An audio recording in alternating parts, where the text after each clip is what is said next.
2022년 2학기 자녀를 위한 특별 새벽기도 하나님 앞에 기도로 시작을 하겠습니다. 먼저 사도신경으로 우리 신앙을 하나님 앞에 고백하겠습니다. 나는 전능하신 아버지 하나님 천지의 창조주를 믿습니다. 나는 그의 유일하신 아들 우리 주 예수 그리스도를 믿습니다. 그는 성령으로 잉태되어 동정녀 마리아에게서 나시고 본디오 빌라도에게 고난을 받아 십자가에 못 박혀 죽으시고 장사된 지 사흘 만에 죽은 자 가운데서 다시 살아나셨으며 하늘에 오르시어 전능하신 아버지 하나님 우편에 앉아 계시다가 거기로부터 살아있는 자와 죽은 자를 심판하러 오십니다. 나는 성령을 믿으며 거룩한 공교회와 성도의 교제와 죄를 용서받는 것과 몸의 부활과 영생을 믿습니다.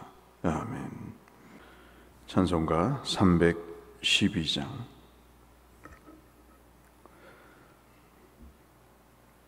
찬송 312장 함께 찬송하겠습니다. 너 하나님께 이끌리어 일평생 주만 바라면 너 어려울 때 힘 주시고 언제나 지켜주시리. 주 크신 사랑 믿는 자 그 반석 위에 서리라.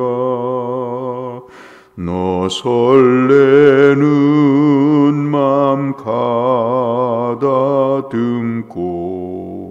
희망 중 기다리면서 그네로신 주의 뜻과 사랑에 만족하여라. 우리를 불러주신 주 마음에 소원하신다.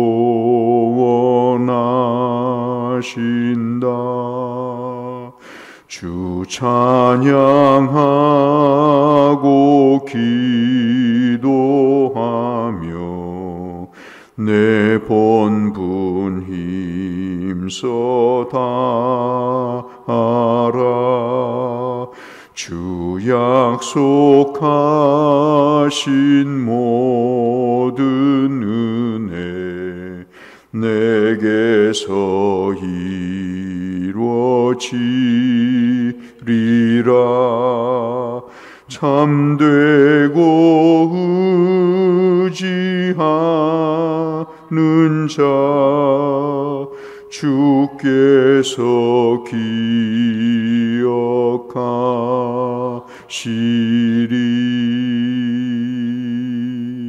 아멘.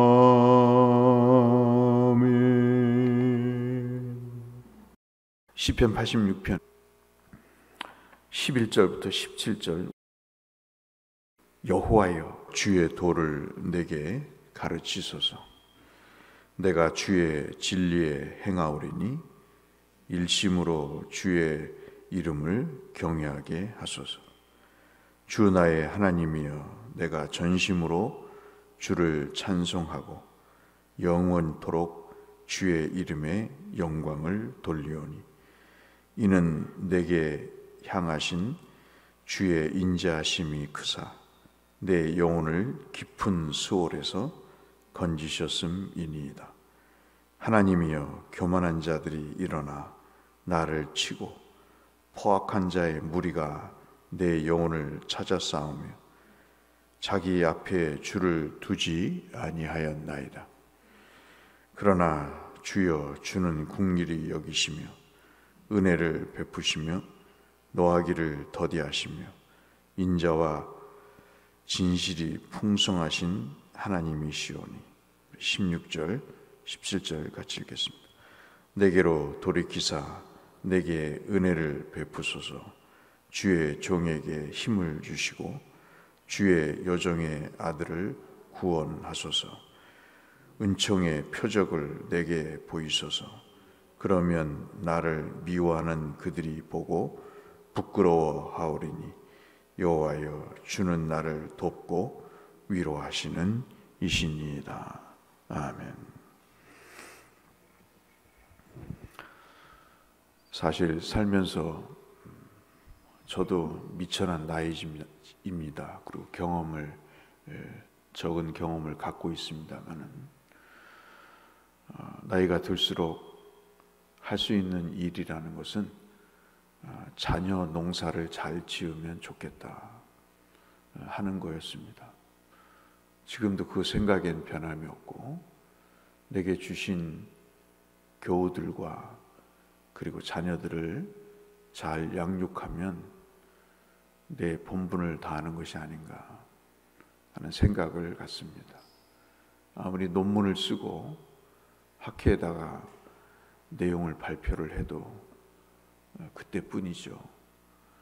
지금 돌아보면 참 어찌 보면 이게 의미가 있을까 할 정도로 그렇게 특별히 나라를 살리는 일도 아니고 그리고 단체를 구원하는 일도 아니더라고요. 그저 조금 명성을 얻고 끝나는 것뿐이지 이런 사람이 이런 글을 써서 이런 책을 냈구나 이 정도지. 그게 무슨 특별히 나라에 무슨 중요한 역할을 하는 것도 실력이 없어 그런지 별로 아닌 것 같습니다. 그런데 시간이 갈수록 가장 중요한 것은 자녀를 어떻게 키우는가, 교우들을 어떻게 믿음으로 양육하는가, 이것이 가장 중요한 일이고, 이것에 실패한 사람은 주님 앞에 가서 특별히 할 얘기가 없을 것 같다, 그냥 살다가 온 것이다, 그렇게 여겨지면 때가 있어서 참 마음이 조급하기도 하고 안타깝기도 합니다. 제가 2학기 새벽 기도를 준비를 하면서 우리 자녀를 위해서 무엇을 위해서 기도할까? 어제는 말씀드렸다시피 상당히 위기에 있을 때 우리가 어떤 위치에 우리 자녀를 키우더라도 그 자녀가 이름 있는 사람이든 없는 사람이든 그 자녀의 가치관이 내가 기도해서 이 국난과 어려움, 내게 속한 단체의 위기를 내가 기도함으로 하나님이 극복해 나가실 수 있도록 은혜를 베푸시는 일에 중보자가 되는 것이 우리가 자녀를 키우는 중요한 목표 중에 하나가 되어야 된다 하는 말씀을 드렸습니다. 살면서 여러분도 느끼시지만 어떤 사람은 상당히 건설적인 사람이 있죠. 개인이나 단체를 세워가는 사람이 있는 반면에 어떤 사람은 성냥개비 쌓아놓은 것을 무너뜨리듯이 손쉽게 무너뜨린 사람이 있습니다. 꼭 사탄의 도구가 되어서 그렇게 못된 짓을 자기도 알게 모르게 하는 사람들이 있죠. 그런 자녀를 키우면 얼마나 불행하겠습니까? 그것이 제가 2학기 때 여러분과 함께 기도하고 싶었던 중요한 내용이 중에 하나고, 또 하나는 86편에 있는 말씀입니다. 제가 창세기부터 요한계시록까지 하나님이 주시는 계시의 말씀 중에 기도에 관한 내용을 전부 다 살펴보고 자료화해 놨습니다. 언젠가 우리 교우들에게 책으로 다시 또 드리겠습니다만은, 특별히 이 86편은 여러분 잊지 마셔야 됩니다. 자녀들을 위해서 기도하는 기도 제목 가운데 이 86편이 굉장히 중요한 근거가 됩니다. 그리고 찬송 312장을 여러분 꼭 이 말씀과 짝을 이루어서 여러분 기도하실 때 이 찬송을 부르시면서 한번 기도했으면 좋겠습니다. 자녀를 키우는 일이 라면 끓이는 일처럼 쉬운 일이 아니죠. 금방 되는 일이 아닙니다. 아픔도 있고 기다림도 있고 고통도 있습니다. 슬픔도 있고 기쁨도 있고 그리고 허망한 마음도 생기는 것이 그것이 바로 자녀 농사이죠. 농사 짓는 거와 똑같은 것 같습니다. 오늘 제가 드리고자 하는 말씀은 여러분 유인물을 갖고 계신지 모르겠지만 내일부터는 저 복도에 탁자 위에 유인물을 복사해 놨습니다. 어제는 2페이지, 오늘은 1페이지인데 받지 않으시면 썼으면 돌아가실 때 받아가시길 바라고요. 시편 86편은 다윗이 쓴 겁니다. 그런데 다윗의 시편 중에 1절 우리가 읽지는 않았지만 1절을 보시면 나는 가난하고 궁핍하니 자기의 어려운 형편을 이야기합니다. 나는 가난하고 궁핍하오니 주의 귀를 기울여 내게 응답해 달라 합니다. 자기의 자력으로 일어날 수 없는 현실을 놓고 이렇게 가난하고 궁핍하다고 하는 하나님 앞에 응답을 구하는 거죠. 이것을 해결해 달라고 기도합니다. 사람이 하나님 앞에 가장 내보일 수 있는 것은 가난한 마음입니다. 주일날에도 말씀드렸다시피 산상수훈의 첫 번째 계명이 바로 주시는 말씀이 가난함입니다. 가난한 자가 복이 있는 거예요. 말씀드렸다시피 우리는 너무나 부자입니다. 내 고집이 너무 가득하고 내 생각이 충만하고 내 아집이 일관돼서 하나님이 비집고 들어갈 틈이 없는 거죠. 제 자신을 봐도 주변을 봐도 이것은 똑같이 동일한 상황입니다. 고치질 않죠. 전혀 고치질 않습니다. 그러니 심령이 가난할 이유가 없는 거죠. 우리가 기도해야 될 첫 번째 내용은 바로 이것입니다. 어떤 형편이든 어떤 상황이든 내가 하나님 앞에 내 삶을 은혜를 받지 않고는 살 수가 없다는 사실을 인식할 수 있는 사람이 되게 되라는 거예요. 여러분 교회에서 겸손합니다. 교만하지 않습니다. 말로 되는 게 아닙니다. 교만과 겸손은요, 윤리적인 용어가 아닙니다. 그 성경적인 용어는 하나님 앞에 가난한 마음의 상태가 겸손한 거예요. 그 가난함이 없고 부요해지는 게 교만인 겁니다. 교만은 목을 꼿꼿이 세워서 거드름을 피우는 게 교만함이 아니고요. 자기의 생각과 아집과 고집 속에 갇혀서 하나님이 비집고 들어올 틈이 없는 것이 교만입니다. 어떤 계기가 되었든 다윗은 하나님 앞에 자신의 인생의 부족함을 내놓습니다. 우리가 키워야 될 자녀의 첫 번째 기도 제목 중에 하나는 그가 하나님 앞에 가난한 자로 사는 것입니다. 그것이 굉장히 중요한 내용이죠. 여러분 시편 86편을 돌아가셔서 읽어보시면 아시다시피 어제도 말씀드렸다시피 모세의 기도가 하나님 앞에 대화 형식으로 되어 있다는 것에 우리가 주목할 필요가 있다는 말씀을 드렸습니다. 다윗도 마찬가지죠. 이 내용들을 보시면 하나님이란 이름을 13번 부릅니다. 하나님이란 이름을 여호와여 내 주 하나님이여 주여 주여 주 여호와여 주여 주여 여호와여 주 나의 하나님이여 하나님이여 주여 여호와여 13번씩이나 하나님을 부르면서 그가 얼마나 하나님을 간절히 찾고 있는지를 알 수 있어요.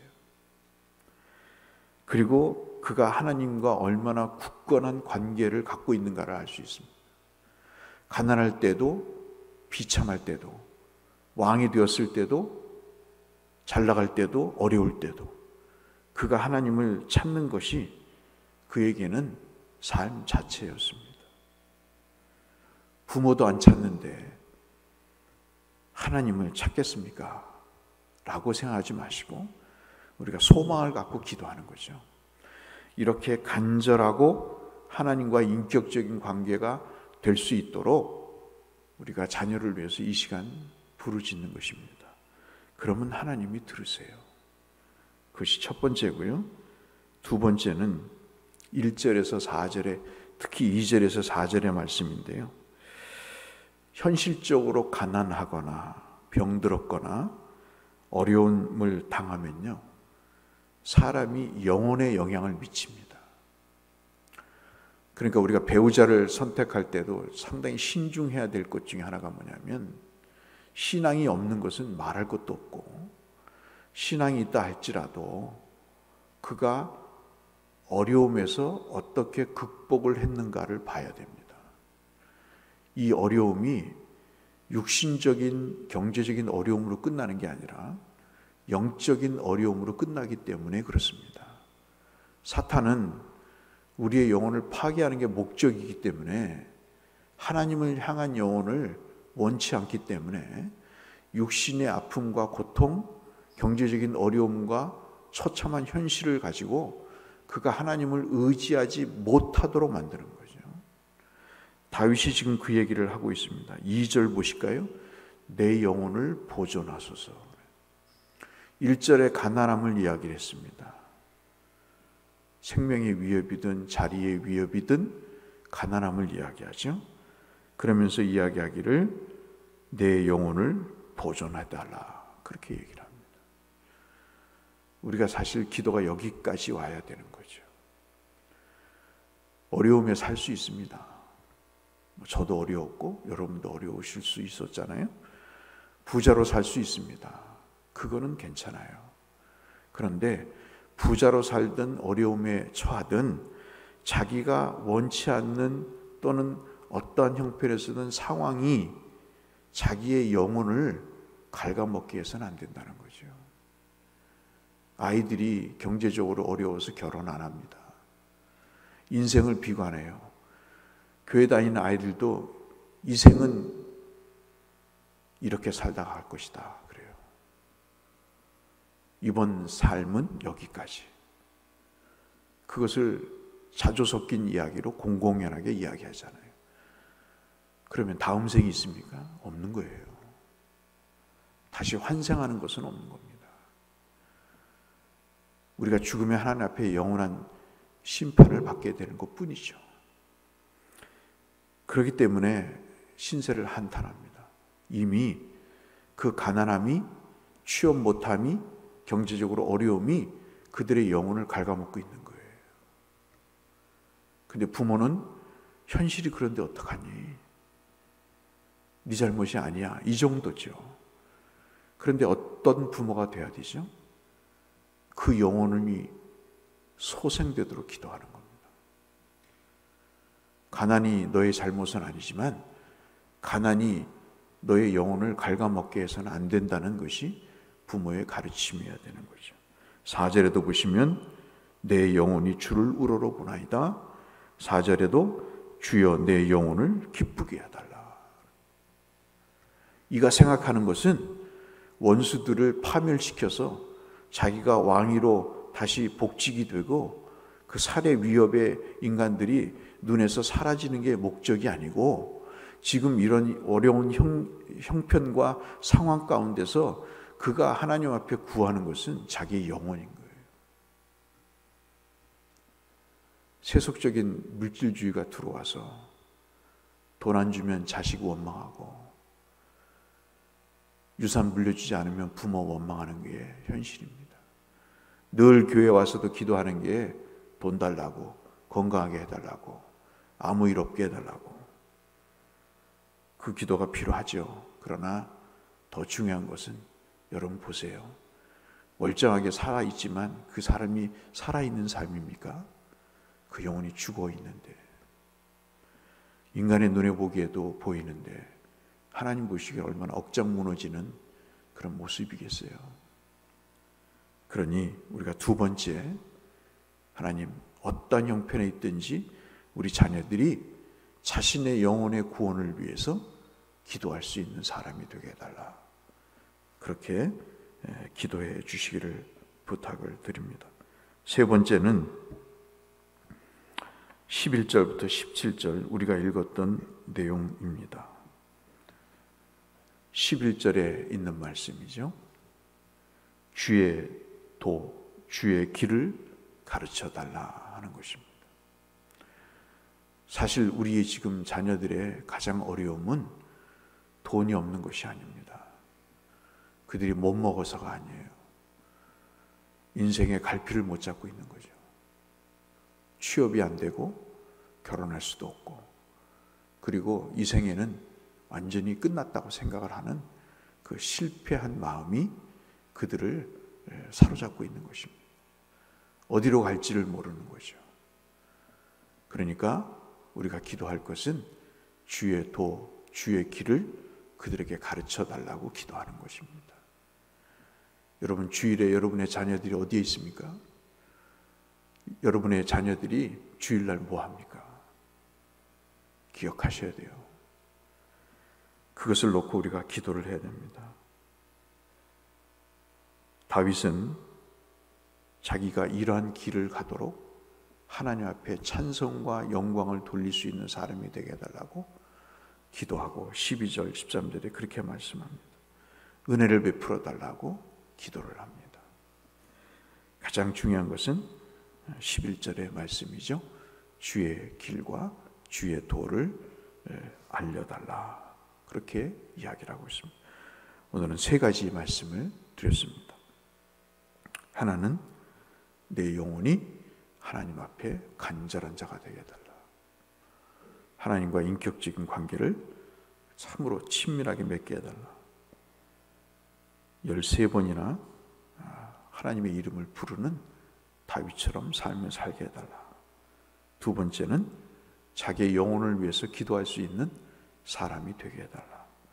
세 번째는 주의 길과 주의 도를 알아서 자신이 걸어가야 될 인생의 길이 무엇인가를 알게 해달라.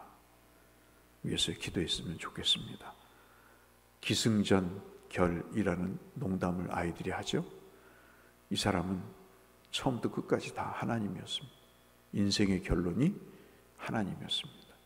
이런 자녀가 다 되시기를 주의 이름으로 축복합니다. 거룩하신 아버지 하나님, 우리 자녀를 위해서 잠시 살펴봤습니다. 다윗의 기도를 놓고 묵상해 봤습니다. 이런 자녀가 되게 하여 주옵소서. 예수님 이름으로 기도 올리옵나이다. 하늘에 계신 우리 아버지, 아버지의 이름을 거룩하게 하시며 아버지의 나라가 오게 하시며 아버지의 뜻이 하늘에서와 같이 땅에서도 이루어지게 하소서. 오늘 우리에게 일용할 양식을 주시고 우리가 우리에게 잘못한 사람을 용서하여 준 것 같이 우리 죄를 용서하여 주시고 우리를 시험에 빠지지 않게 하시고 악에서 구하소서. 나라와 권능과 영광이 영원히 아버지의 것입니다. 아멘. 함께 기도하시겠습니다.